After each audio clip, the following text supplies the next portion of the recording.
4 passos aí que pode te ajudar de uma maneira muito positiva, tá? Eu vou falar sobre os 4 passos e depois eu explico cada um deles para vocês. O primeiro deles é promover o autoconhecimento. Depois a gente identifica e questiona os pensamentos. E a partir daí faz ativação comportamental e depois a regulação das emoções. Calma, gente, vou explicar. Mas assim, toda vez que a gente procrastina, a gente tá com medo de lidar com alguma situação que está nos causando um desconforto. Então a gente precisa, primeiramente, promover o autoconhecimento. Por quê? Porque a gente precisa entender o porquê é que essa pessoa está procrastinando. Muitas vezes eu estou procrastinando porque eu tenho medo de lidar com uma determinada situação. Mas por que esse medo vem? Quais são as evidências que essa situação de repente pode acontecer? Então, entender o porquê desse medo, ou de repente eu estou com medo de lidar com a apresentação em público porque eu tenho medo de me expor, procrastino ou fazer o TCC porque escrever é muito chato. Mas por que é muito chato? Então, entender quais são as questões que estão fazendo com que ele paralise, né? Sendo essa primeira resposta importante, mas também a partir daí identificar as crenças nucleares, quais são as crenças que estão limitando essa pessoa. Então, muitas vezes a pessoa tem a crença que não é capaz, eu não sou capaz, eu não sou bom o suficiente, o perfeccionismo, né, muitas vezes deixa a pessoa procrastinar bastante. Então, entender quais são as crenças nucleares que está diante daquela situação de procrastinação faz com que ele evolua dentro do processo. A partir do momento que ele entende o que é que está paralisando ele, já é um primeiro passo muito importante. Eu vou te dizer, gente, acontece na clínica, eu já tive casos recentes, inclusive. Eu tive caso recente, por exemplo, de pessoas que procrastinavam um determinado comportamento, até por questão de ética, que eu não vou contar exatamente a situação, mas ela não se sentia capaz de fazer uma determinada tarefa do dia a dia que estava provocando uma situação muito ruim, uma consequência muito ruim para a vida dela. E aí, a partir do momento que ela entendeu que ela era capaz, quando ela chegou no consultório, ela já falou assim: olha, já usei tudo que você pode imaginar e não vou conseguir. E aí, a partir do momento que ela começou a entender o que causava tudo aquilo e qual era a crença nuclear que estava por detrás daquilo, ela já conseguiu aí, de certa forma, deixar de procrastinar todo o processo. Então, assim, ela começou a entender o que estava acontecendo, o que estava por trás dessa situação e qual era a crença nuclear, ela já conseguiu ultrapassar todas as barreiras em relação àquele assunto específico. Então, entender a crença nuclear que está por trás daquilo faz com que, de certa forma, você consiga lidar com o segundo passo de uma maneira bem bacana. E o segundo passo é identificar e questionar os pensamentos.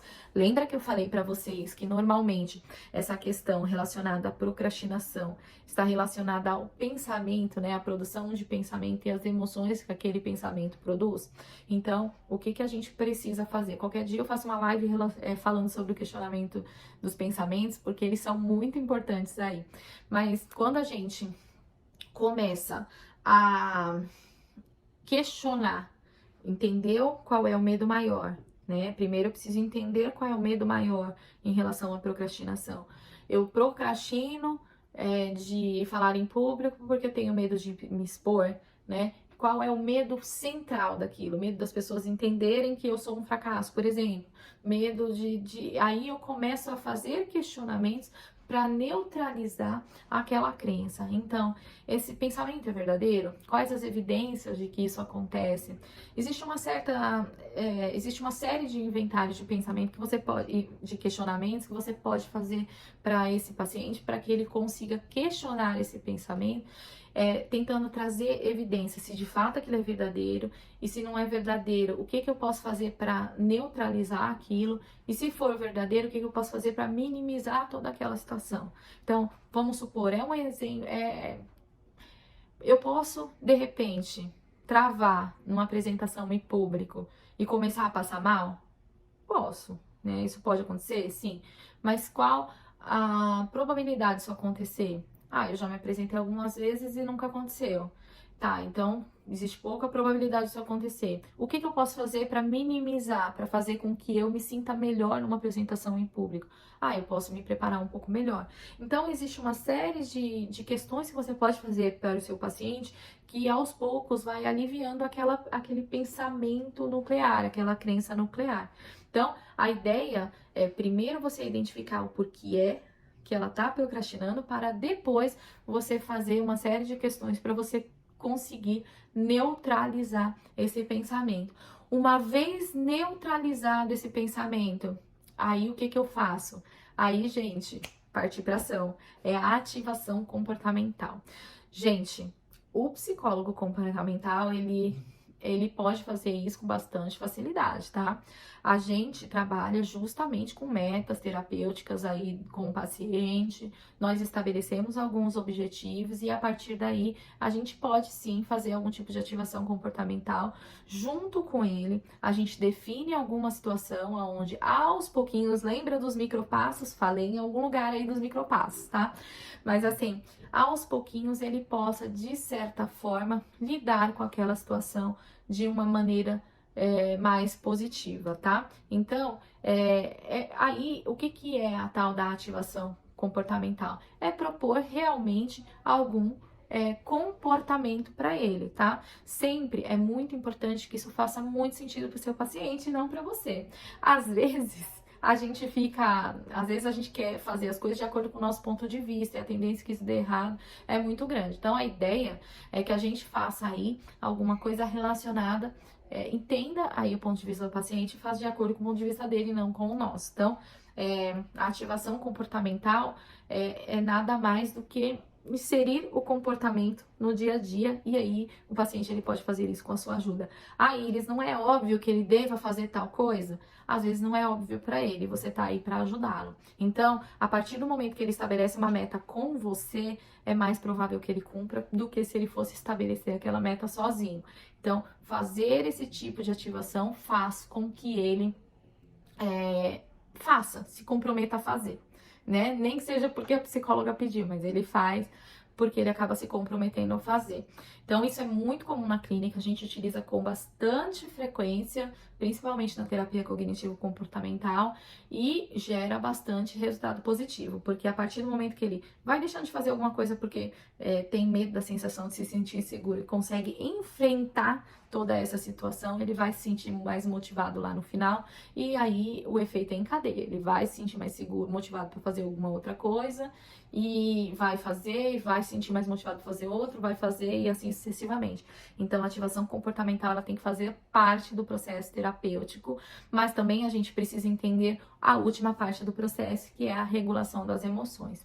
Como que a gente regula as emoções? Primeiro, o trabalho de psicoeducação ajuda bastante. Então, entender como que funcionam os pensamentos, né? E que a qualidade dos nossos pensamentos está intimamente ligada às nossas emoções. Então, se eu tenho pensamentos ruins, as minhas emoções são ruins.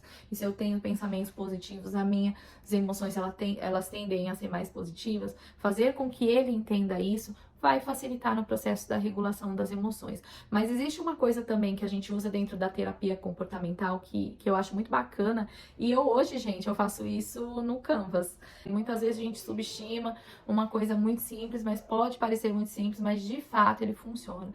Se você construir aí, entendendo a regulação, a questão da situação emocional, fazendo um trabalho de psicoeducação com o seu paciente, fazendo com que ele entenda que os pensamentos dele estão intimamente ligados às questões voltadas para as emoções dele e construindo a partir de tudo, ele já entende o que é, o que provoca a emoção ruim, qual é a crença nuclear que está por trás disso, quais são os pensamentos e como que a gente pode questionar esse pensamento, fazendo a ativação comportamental, e a gente faz aí o grande finale com um cartão de enfrentamento. Certamente esse processo, o ciclo todo da procrastinação, ele vai estar todo amparado. Então vai fazer com que a pessoa pare de inventar determinadas desculpas, pare de se apoiar em determinadas desculpas para procrastinar. o que que vai estar escrito nesse cartão de enfrentamento. Antes, gente, antes da era da informática, o cartão de enfrentamento eu fazia, sabe aqueles cartão de visita? Não da era da informática, né, gente? Mas assim, antes de repente as pessoas terem WhatsApp, essas coisas, eu fazia o cartão de enfrentamento naqueles cartãozinhos de visita, sabe? Eu comprava em papelaria cartãozinho de visita e colocava e escrevia no cartão de visita alguma coisa relacionada ao enfrentamento, que era alguma frase relacionada ao enfrentamento para que ele lesse todo dia, naquele momento que ele iria ultrapassar os limites da procrastinação e enfrentar alguma situação aonde ele estava deixando de fazer porque ele não estava se sentindo encorajado e etc.